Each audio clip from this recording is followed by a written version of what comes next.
good to see you again. I've asked you this question before, but perhaps on a positive note, how does this tie in with the conversion of the Jewish people at the end of history and the apostasy of the Gentile nations? And There's a controversial theological idea that at the end the Jews are all going to convert, and I personally don't hold this view. I think it's an excuse to do nothing. The Jews are converting now in the same way. They have this sense of desperation now, all of them. And some of them, it's leading some of these Jews to the fanatical attempt to rebuild the temple, but it's leading other Jews to say, he's right, we did kill Christ. It was a mistake. We're going to do what Peter said. What did Peter say? The first pope comes out of the upper room. He's full of zeal now. It's after Pentecost. He walks into Jerusalem and he says, you killed Christ. Good opening line. At that point, the Jews are cut to the heart. This is the Acts of the Apostles. And they say, what must we do to be saved? And he says, you must be baptized. That's it. That's the story in a nutshell. That's what's got to happen. Every Jew is going to have to face up to that position. That is my position. And I've been saying this for years now, and the Jews have been constantly trying to stick words in my mouth. The ADL most recently tried to claim I was a racist by deliberately misrepresenting what I said, and they had to back down. They cannot stop this. They cannot stop this. I had August 15th, I'm in the Mass of the Assumption. All this talk about wombs in the gospel. John leapt in his mother's womb. And I felt that I was in the womb of the church. And that because I'm in that womb, I am protected in a way that I would not be if I identified as a white boy or something like that. They will destroy you if you do that. You will wave the spear and charge the machine gun nest, and they will gun you down. That fat, chubby lesbian kike by the name of, that's the way she describes herself, Roberta Kaplan, will take you to court the way she did all those Charlottesville white boys, and you will die of lawfare. That's what's going to happen. This is what we have to do. And so it's succeeding. It is succeeding. Regularly. I've got a picture of two monks in Clearwater, Oklahoma, the monastery there. They're both holding copies of the Jewish Revolutionary Spirit. Both of those monks are Jews. Both of those Jews converted by reading the Jewish Revolutionary Spirit. So that's what's happening. That's God's plan. And that's going to happen.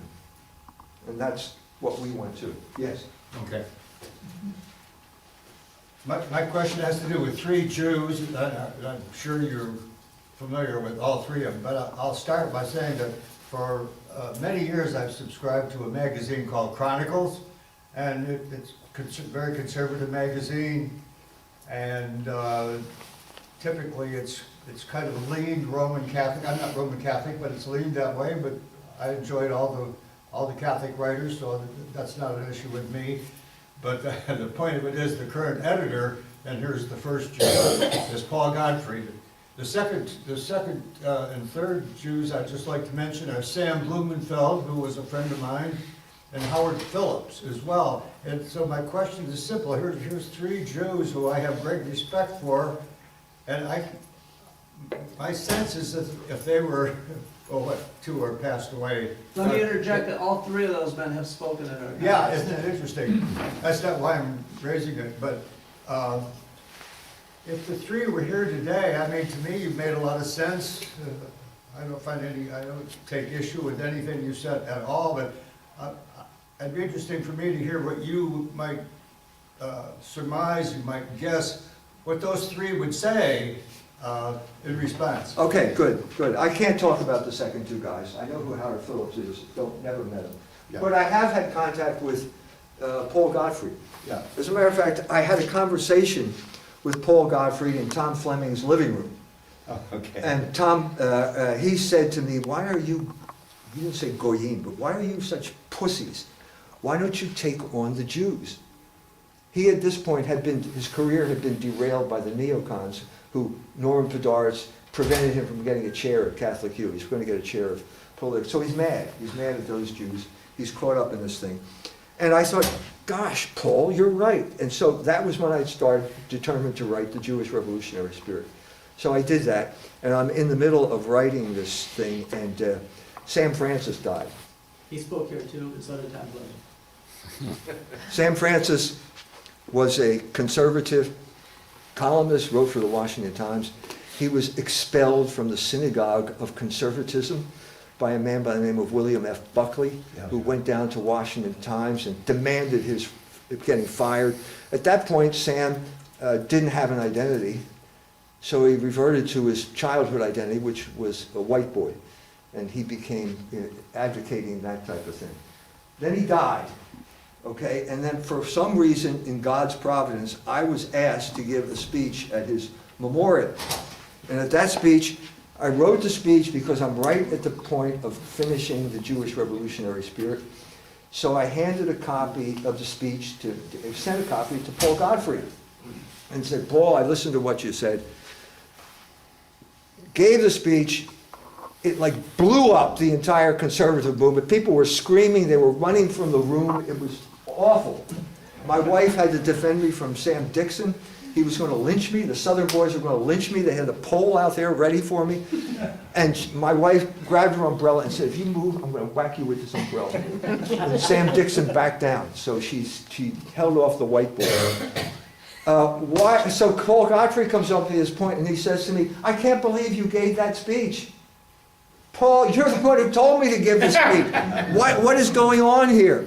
And so I'm going to get to the point of this. There is a mystery here. There is a mystery here about the openness to Logos. You can have a guy like Norman Finkelstein, who has written courageously defending the Palestinians for years now. So why doesn't he become a Catholic? He's nowhere close. The best thing I can offer you is an article I did on Nathaniel Hawthorne just recently. I did my dissertation on Nathaniel Hawthorne at Temple. And I finally came back to it after 50 years. And the story of Nathaniel Hawthorne is basically a decent guy. I mean, usually writers are not decent guys. I know from personal experience. But family man. And God rewarded him by bringing him to, wrote the biography of Franklin Pierce, was made consul in London, made enough money. God brought him to Rome. God brought him to St. Peter's Basilica.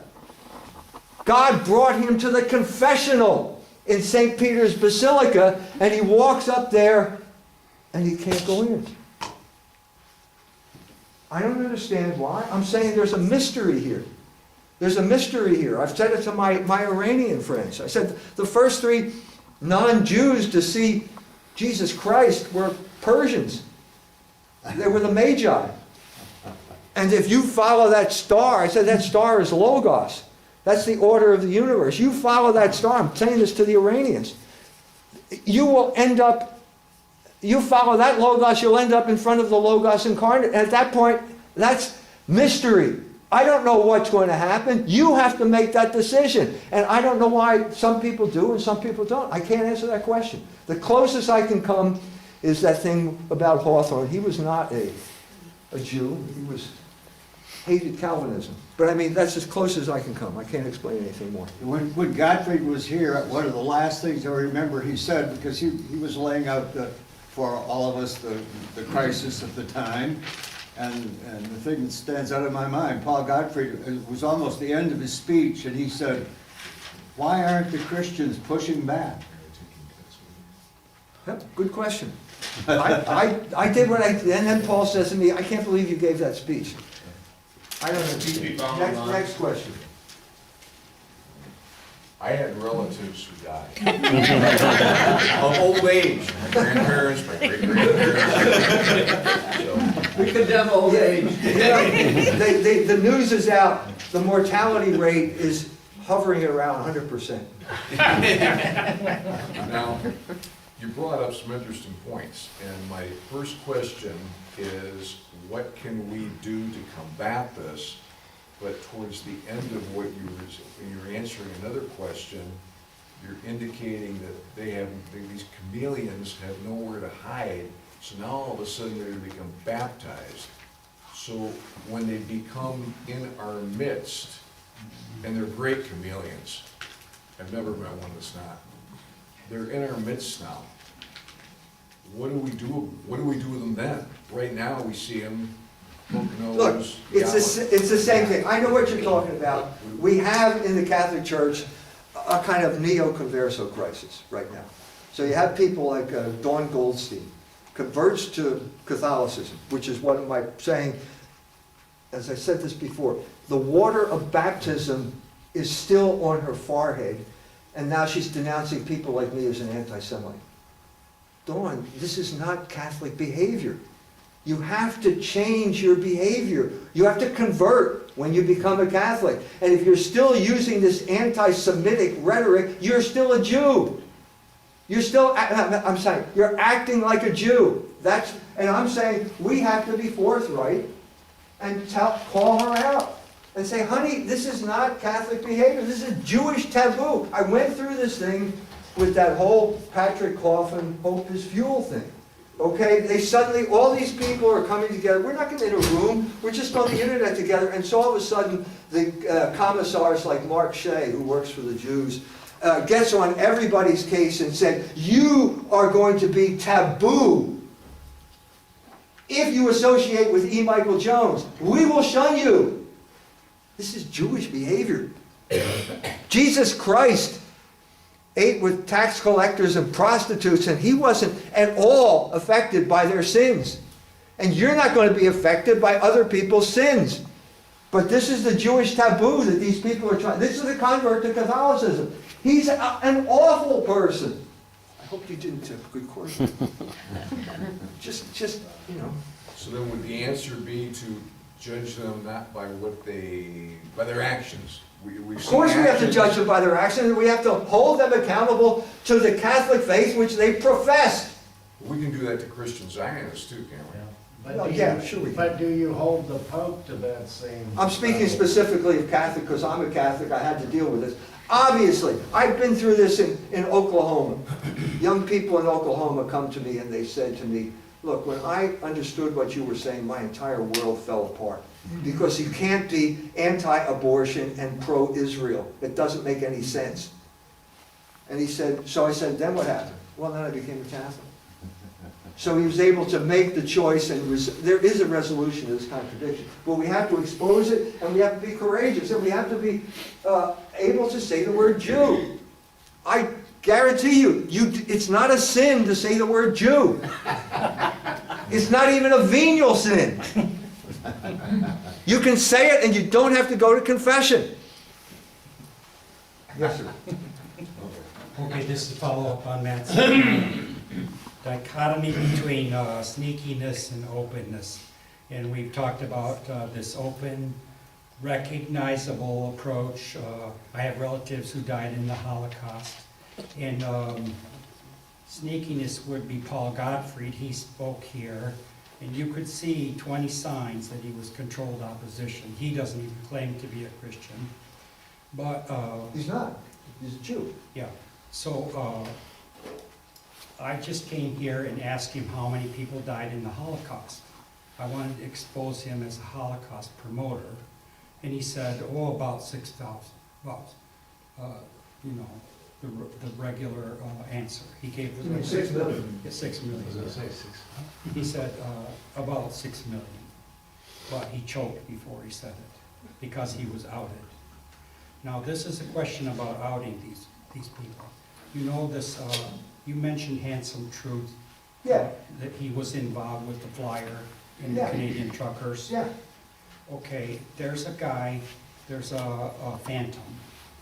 It's called. He's calling himself. Logos Revealed. Does that sound familiar? Logos sounds familiar. Logos. It's a takeoff on your book. So he's controlled opposition. And he comes out with podcasts on BitChute. And he is in dialogue with Handsome Truth. He pretends to have a site on Gap. And this is a question I wanted to ask you. This is more sneaky than some of the other Jewish-controlled oppositions that I've seen. He doesn't say anything that I can find wrong. But he's obviously controlled opposition. There's controlled opposition at all levels. You could take Paul Gottfried as one level, but this guy is more subtle than controlled opposition. He's a ripoff of you. He's on the internet. Well, imitation is the sincerest form of flattery. He doesn't come out with any. Look, I'll just tell you how I dealt with it. Okay, Handsome Truth has me on this Goyim TV. First thing he says to me, like I'm a direct kind of guy. Let's cut to the chase. How many Jews died in the Holocaust? And I said, I'm not going to answer that question. So fast forward. Now he's playing this again, and saying, see this Jones? He's a pussy. He wouldn't answer the question. Well, can I do a little research before I shoot my mouth off? Handsome. So what does Handsome do? Handsome is in the middle of this struggle here between Elon Musk and the ADL. The biggest hashtag, number one hashtag trending on Twitter is ban the ADL, hashtag ban the ADL. He's in the middle of trying to establish his position and saying, well, no, just because you say something like this doesn't mean you're an anti-Semite. He's trying to establish this position. This is the American position. We should have rule of law here. If it's not illegal, don't ban us. Let's have the nationalization. Let's have rule of law. We're Americans. We have the First Amendment. What is Handsome Truth doing at this point? He organizes a rally on a bridge in Florida where all these guys are waving Nazi flags and giving the Hitler salute. Now, if he isn't paid by the ADL, he's a fool. He should be paid. Because that's exactly undermining the crucial moment that Elon Musk was trying to establish by contributing to the narrative that anybody who objects to anything the ADL says is a Nazi and an anti-Semite. He's responsible for the flyer, and he's responsible, therefore, for those truckers of having their bank accounts frozen in Canada. Now, if he's not being paid by the ADL, he's a fool.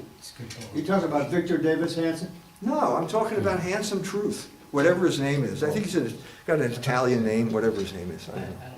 One of these courageous guys who comes on the internet and say, you're a pussy, you have to come out and tell us that that only 6,000 Jews. And by the way, what's your name again? Thor Thundershanks? By the way, that's my real name. E. Michael Jones is a cover name. By the way, Joe Sobran defined anti-Semitism as a person whom Jews hate. That's what Joe Sobran did. Yes, sir. Thank you for your work. You're welcome. I've read probably most of your material that you published. God bless you. I agree with your analysis of the Jews. I've taken my own lumps from the SPLC, from public broadcasting, PBS, and so I can identify with some of what you say. My question, though, is, granted that we stipulate that all that you've said is true, it's not a case where there's anybody wearing white hats here when it comes to the Jew, Arab, or Muslim side. So would you agree with akin to what President Hoover said in his book Freedom Betrayed, that we should not have gotten involved between the commies and the Nazis, period? Of course. And we shouldn't get involved with flying the flag either of the Muslim cause or of the Jew cause. Right. That's the tragedy of America. Okay, we should have stayed out of World War I. We should have stayed out of World War II. This was one of the founding documents of the American Republic, is do not go abroad in search of dragons to slay. Right. Who said that? Ben Franklin, one of those dudes, one of those old white boys. That's the tragedy. The turning point was America First. Right. When you had Lindbergh. By the way, this is a Michigan phenomenon. Father Coughlin. What do Lindbergh, Father Coughlin, and Henry Ford have in common? They all come from Michigan. They all come from Detroit. Yeah. Lindbergh as well. Michigan was the essence of the American Republic. It was manufacturing. It wasn't finance. It was labor. It wasn't usury, which I discussed in barren metal. And they were defeated. So to follow up on that, you would agree then that the Muslim God is no more akin to the Christian God than the Jewish God? No, I don't believe that at all. We worship the same God as Islam. Yeah, I take exception to that, but I'm not the speaker today, so. By the way, Dr. Jones, this whole thing with the ADL, do you think that that whole anti-ADL narrative, hashtag whatever, was kind of hijacked in favor of kind of centering the guilt on one guy, Greenblatt, that's running it? And so, you know, it's like an old trick. It's like, oh, it's not the ADL, it's Greenblatt. And we're going to replace him next year with Satan, and everything will be better. That's exactly what Ben Shapiro did. Yeah. He said the ADL is not a Jewish organization. It's a left-wing organization. It's ridiculous. This is good cop, bad cop. They play this all the time. They did it with Bobby Kennedy. Bobby Kennedy is talking after some type of dinner, and he says something about Jewish DNA and vaccines and something like that. The media immediately jump on him. Immediately. Calling him an anti-Semite and blah, blah, blah. It's universal. And at that point, Rabbi Shmuley Botik shows up, and he says, no, I know Bobby Kennedy. He's not an anti-Semite. At that point, Bobby Kennedy's so grateful, he grabs the Israeli flag and he runs down Fifth Avenue waving an Israeli flag. Bobby, this is called good cop, bad cop. It's the oldest trick in the book, and you fell into it. Can you comment on, you mentioned in your speech that, you know, a connection between, you know, the same people running the, you know, the Ukraine war as are, you know, attacking Gaza right now.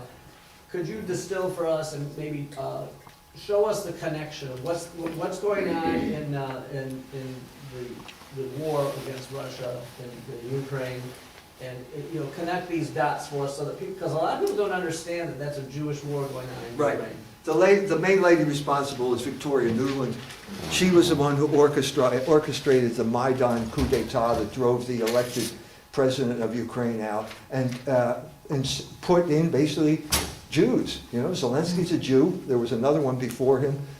And they basically, these Jews became the proxy warriors, using the Ukraine, the people of the Ukraine, as proxy warriors to attack Russia, because they have this ancestral animus against Russia, which Pizar brought up. He brought it up. My grandfather was the Tsar, pogrom, all this type of stuff. Why is that, by the way? Can you elaborate on why they have this hatred of Russia? Yes, because they were never part of Russia. They've never been part of any country that let them in, so they were part of the Pale of the Settlement. At a certain point, that was the eastern border of Poland, and then it got incorporated into the Austro-Hungarian Empire, and then it ended up with the partition of Poland, it now became the western border of Russia. And the Jews had no allegiance whatsoever to Russia. They were an alien body. This is all taken up in Solzhenitsyn's book, Dvesti Led Vmesti, or 200 Years 200 years Together. together, yeah. 200 years together. They were always an alien body, and now they speak Yiddish, which is close to German, and now they're the vehicle for all these revolutionary ideas that are coming in from the West. And they became the revolutionary force that was determined to murder the Tsar. They did murder the Tsar. 1881, they murdered the Tsar. This was Narodnaya Volia, the national will. It was a Jewish terrorist organization. It was Jewish. It was terrorism. These are the people that brought dynamite. The first dynamite that entered Russia was brought in by Narodnaya Volia so they could blow up the Tsar's train. So they murder the Tsar. And now everybody in Russia knows that it's a Jewish operation, and there's a reaction. And that reaction caused these people to leave. Throughout the 1880s and the 1890s, masses of Russian Jews are heading west. And they got to go to Hamburg, because you can get on a ship in Hamburg that will take you to New York City. And they're the people who came here during that period of time. And this is also the beginning of the Holocaust narrative. It's in the book, but basically the conditions, the hygienic conditions in the shtetl are abominable. The people are infested with lice. They are so infested with lice that they are immune to typhus, like typhoid Mary. Okay, they are carriers of typhus that did not get typhus. They come to the German border, which is now the most advanced country in terms of hygiene in the world. This is the country that gave us Koch's postulates, the germ theory, all this type of stuff. And when that train shows up at the border, every Jew has to get out. He's marched into a room. They take their clothes off them and they give them a shower. And this is where the shower story begins. And while they're getting a shower, a Jew has never seen anything like this. I take off my clothes, this is demeaning. Nothing like this is ever happening. What's going to come out of that shower head? I don't know, I've never seen one before. What year is this? All right, there's a woman who wrote a memoir about her experience. That memoir was published in 1910. This is what happened to this woman. 1910 is 30 years before anything to do with the Holocaust. So while the Jews are in the shower, their clothes are in another room. Guess what's happening to those clothes? Your clothes are being fumigated by Cyclone B. And all of the lice are being killed. And then you put your clothes back on, they put you on the train, you head off to New York. Wherever the Jews went, typhus followed in their wake. This is where the story began. And so by the time you get to the Polish government in exile in London, they're right down the street from the BBC, and they start talking about, now it's gas coming out of the shower heads. There's a conflation of these stories. And that's where that story originated. Yes? I have so many questions, but I'm only going to ask you one now, maybe later. A couple of things with regard to the identity and the roots of the current Jews, and also the Bolsheviks and the oligarchs, and the connection with those people who exploited the end of the Soviet Union. And, you know, who are these people? Are they connected, and how does that fit Yes. into other things? Yes. So there's it's in the Jewish revolutionary spirit with Heinrich Heine. No, Heinrich Heine is walking down the street in Paris with Jacob Rothschild. And he sees, he's there. And who sees him? Balzac, the novelist. And Balzac says, voila, tout l'esprit juif. This is the Jewish spirit. In other words, it's two parts, the financier and the revolutionary. And that's the crucial thing you have to understand about Bolshevism. Okay, Jacob Schiff gave money to Trotsky and Lenin, and they put them in a SEAL train and they sent them off to finance the revolution, to overthrow the Tsar. Schiff was a hero, is a hero in Japan because he financed the Russo-Japanese War, financed the Japanese side. So you always have the financier working hand in glove with the revolutionary. So when the Soviet Union collapses, this is a moment of opportunity for Jewish looting. And the man who orchestrated the Jewish looting of the former Soviet Union was a Jew by the name of Jeffrey Sachs. Goldman. Jeffrey Sachs is now a voice for sanity in American foreign policy. He claims to have gone through some type of metanoia, some type of conversion. I think the Jesuits played a role in this. I think I know the Jesuit who helped bring Jeffrey Sachs around. He's not a Catholic, but he's now trying to plead for a more rational psychology. He orchestrated the looting of the Soviet Union. You know, it's He was standing next to Boris Yeltsin, giving him a sip of vodka and whispering in his ear. Boris Yeltsin's job was to stay drunk as the Jews looted their country. If you look at his writings, though, and I know, you know, you've always been global, I used to global justice, and I read his stuff, and he seems to have two extremes. I mean, there was almost a spirit of really challenging the stuff that he had been advocating. He said that. I saw a video, he says, everything I learned in economic school was wrong. I'm going to go back and start reading Aristotle. Jeffrey, you're not going to do it. Read Baron Neville. You're not going to get there by reading Aristotle. I guarantee you that. Aristotle didn't write anything of. There's a spurious text called Oikonomika, which Aristotle probably did not write. You're not going to find it out. But he has this sense now that he's still got this kind of Jewish privilege.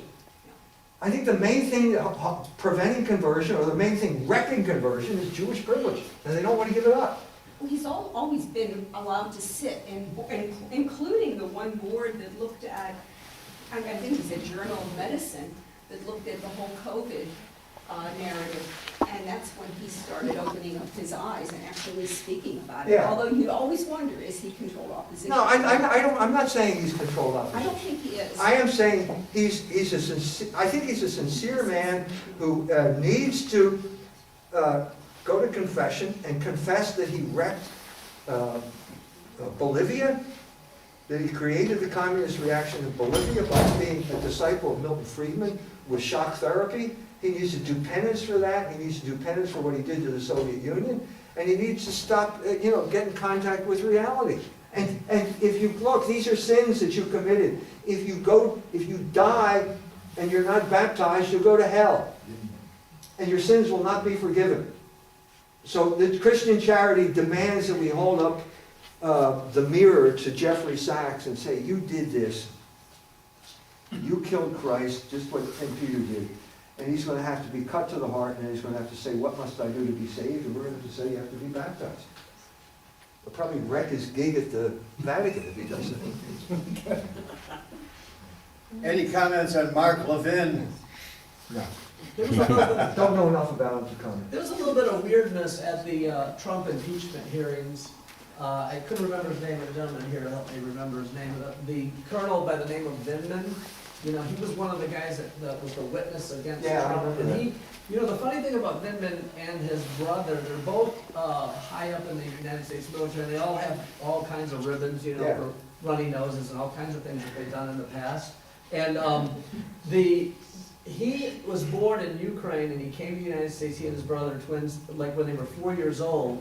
And so he rises up in the ranks, and then he's one of the prime witnesses against Trump in those hearings, which, by the way, obviously are in some way linked to Ukraine. Victoria Nuland's born in Ukraine, her family's from Ukraine. Right. And, Christopher Freeland's the same way within Canada. right, and so, and also, Vindman was offered an opportunity to be the Secretary of Defense of the nation of Ukraine. That's kind of odd that a high-ranking colonel in the United States military has that offered to him, and then he's the guy that testifies, he's the chief witness against Trump, and then within a couple of years, here we are, there's a war against Russia Yeah. and Ukraine. Look, I think we have to draw the conclusion, I know it's a shocking conclusion, but basically that no Jew should be allowed to occupy any political office Amen. in the United States. And the first group we're going to have to start with are dual citizens of Israel and the United States. No dual citizen should be allowed to have any office in the United States of America. Israel does not allow dual citizens, so the United States should not allow dual citizens. Yes. That's what we're going to have to do. This is not, we can base this on fact, the idea that a Jew can be a citizen is a new idea. It was Napoleon's idea. It began with the emancipation of the Jews in France. It turned out badly there. Every nation that Napoleon conquered implemented this idea, and it's been a disaster across the board. I know a Jew who basically translated, paid to have Civiltà Cattolica's 3-part series on the Jewish question translated into English from Italian. There's a Jew who paid for it. He thinks it's the best analysis of the Jewish question. He said Jews cannot be citizens. They cannot be citizens. We have to resurrect the idea of a citizen as something more. What these people that run across the border, you talked about the voter rolls in Michigan, it's a catastrophe. Yeah. Okay, we have to return to the idea of a citizen as someone who has a stake in the country, and these people do not have a stake in this country. They are using the offices of our country to represent a foreign power. And the result is a disaster. Do I have to belabor this point that Gaza is a disaster? a humanitarian disaster? Do I have to belabor the point that Ukraine is a disaster? Do I have to belabor the point that Iraq is a disaster? These are all wars that Jews led the American people into, without any approval on the part of the people of the United States of America. No one voted for these Jews. Yeah, We have to draw this conclusion. I know that sounds extreme. I know that Mark Shea's going to call me an anti-Semite because I said this. But I think, what other conclusion are we going to draw from the example of Anthony Blinken? From the example of Merrick Garland? From the example of Alejandro Mayorkas? All of these people, they cannot represent the American people. Don't forget Janet Yellen. I could go down the line of Biden's, the 450 Jews in the Biden administration do not represent the American people. What is the testimony, the obvious testimony of Blinken standing next to Netanyahu and saying, we support you? That's the Jews. They're not supporting the American people. They're not supporting people like you. Anyway, thank you very much. You Thank you can't very much. accuse them of dual loyalty. You cannot accuse them of dual loyalty. See you later. I'm going back to Indiana.